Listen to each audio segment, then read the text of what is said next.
یہاں سے اس دعوت کا دوسرا مرحلہ شروع ہوتا ہے۔ اس مرحلے میں اسلام کی اس تحریک اور پرانی جاہلیت کے درمیان ایک سخت جاگ غسل کشمکش برپا ہوئی،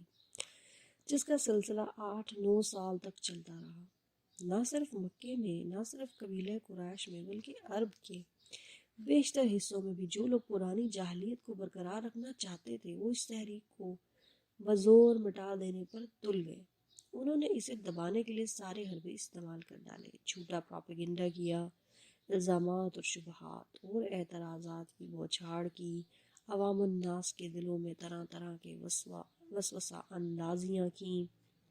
ناواقف لوگوں کو نبی صلی اللہ علیہ وآلہ وسلم کی بات سننے سے روکنے کی کوششیں کی، اسلام قبول کرنے والوں پر نہایت وحشیانہ ظلم و ستم ڈھائے،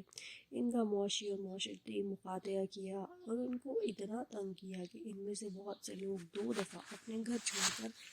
حبش کی طرف ہجرت کر جانے پر مجبور ہوئے، اور بالآخر تیسری مرتبہ ان سب کو مدینے کی طرف ہجرت کرنی پڑی۔ لیکن اس شدید اور روز افزوں مزاحمت کے باوجود یہ تحریک پھیلتی چلی گئی۔ مکے میں کوئی خاندان اور کوئی گھر ایسا نہ رہا جس کے کسی نہ کسی فرد نے اسلام قبول نہ کر لیا ہو۔ بیشتر مخالفین اسلام کی دشمنی میں شدت اور تلخی کی وجہ یہی تھی کہ ان کے اپنے بھائی، بھتیجے، بیٹے، بیٹیاں، بہنیں اور بہنوئی دعوت اسلام کے نہ صرف پیرو بلکہ جاں نثار حامی ہو گئے تھے، اور ان کے اپنے دل و جگر کے ٹکڑے ہی ان سے برسر پیکار ہونے کو تیار تھے۔ پھر لطف یہ ہے کہ جو لوگ پرانی جاہلیت سے ٹوٹ ٹوٹ کر اس نوخیز تحریک کی طرف آ رہے تھے، وہ پہلے بھی اپنی سوسائٹی کے بہترین لوگ سمجھے جاتے تھے، اور اس تحریک میں شامل ہونے کے بعد وہ اتنے نیک، اتنے راست باز اور اتنے پاکیزہ اخلاق کے انسان بن جاتے تھے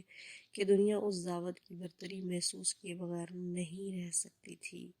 جو ایسے لوگوں کو اپنی طرف کھینچ رہی تھی اور انہیں یہ کچھ بنا رہی تھی۔ اس طویل اور شدید کشمکش کے دوران میں اللہ تعالیٰ حسب موقع اور حسب ضرورت اپنے نبی پر ایسے پرجوش خطبے نازل کرتا رہا جن میں دریا کی سی روانی، سیلاب کی سی قوت اور تیر و تند آگ کی سی تاثیر تھی۔ ان خطبوں میں ایک طرف اہل ایمان کو ان کی ابتدائی فرائض بتائے گئے، ان کے اندر جماعتی شعور پیدا کیا گیا،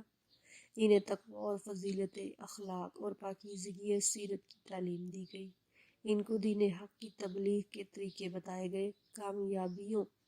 کے وعدے اور جنت کی بشارتوں سے ان کی ہمت بندھائی گئی، انہیں صبر و ثبات، بلندی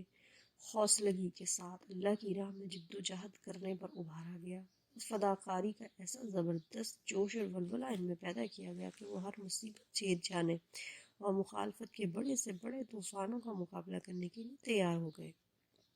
دوسری طرف مخالفین اور راہ راست سے منہ موڑنے والوں اور غفلت کی نیند سونے والوں کو ان قوموں کے انجام سے ڈرایا گیا جن کی تاریخ سے وہ خود واقف تھے۔ ان تباہ شدہ بستیوں کے آثار سے عبرت دلائی گئی جن کے کھنڈروں پر سے شب و روز اپنے سفروں میں ان کا گزر ہوتا تھا۔ توحید اور آخرت کی دلیلیں ان کھلی کھلی نشانیوں سے دی گئیں جو رات دن زمین اور آسمان میں ان کی آنکھوں کے سامنے نمایاں تھیں، اور جن کو وہ خود اپنی زندگی میں بھی ہر وقت دیکھتے اور محسوس کرتے تھے۔ شرک اور دوائے خود مختاری اور انکار آخرت، تقلید آبائی کی غلطیاں ایسے بین دلائل سے واضح کی گئیں جو دل کو لگنے اور دماغ میں اتر جانے والے تھے۔ پھر ان کے ایک ایک شبہ کو رفع کیا گیا، ایک ایک اعتراض کا معقول جواب دیا گیا، ایک ایک الجھن جس میں وہ خود پڑے ہوئے تھے یا دوسروں کو الجھانے کی کوشش کرتے تھے صاف کی گئی،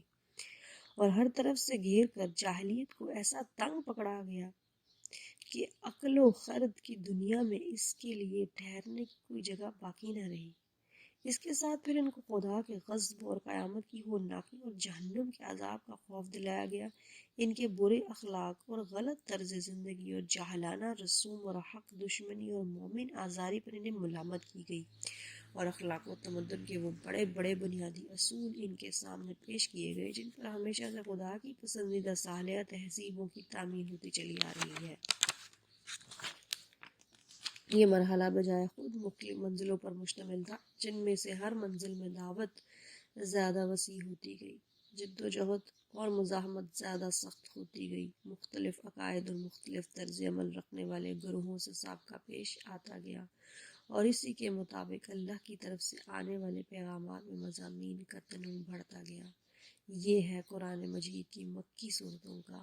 پس منظر۔